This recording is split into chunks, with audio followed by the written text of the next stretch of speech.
Alam mo bang ang sekreto sa matagumpay na pag-aalaga ng manok ay hindi lang nasa tamang pagkain, kundi pati sa dedication at tamang kaalaman? Sa pag-aalaga ng manok, hindi sapat ang basta nagpapakain lang. Kailangan ng tiyaga, malasakit at tamang sistema. Ang malusog na manok ay produkto ng maayos na nutrisyon, malinis na kapaligiran, at maingat na pagmamanman sa kanilang kalagayan araw-araw. Ang bawat breeder ay may kanya-kanyang diskarte, pero ang pinaka-epektibo ay ang pagsunod sa tamang batayan ng pangangalaga. Ang tamang pagkain ay pundasyon ng malakas na resistensya ng manok. Bigyan sila ng balanseng diet na may tamang dami ng protina, bitamina at mineral. Hindi lang ito nagpapalakas ng kanilang katawan, kundi pinapababa rin ang tiyansa ng pagkakasakit.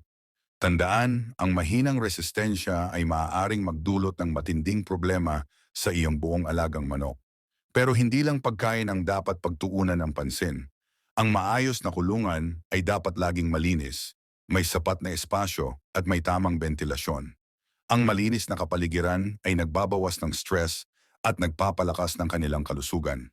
Huwag ding kalimutan ang regular na pagbabakuna at preventive measures laban sa sakit. Mas mabuti ng maagapan kaysa magsisi sa huli. Sa huli, ang tagumpay sa pag-aalaga ng manok ay nakasalalay sa sipag, tiyaga at tamang diskarte. Kung gusto mong umasenso sa pag-aalaga, patuloy kang mag-aral at paghusayin ang iyong sistema. Ang bawat hakbang patungo sa tamang pangangalaga ay isang hakbang patungo sa tagumpay mo bilang breeder.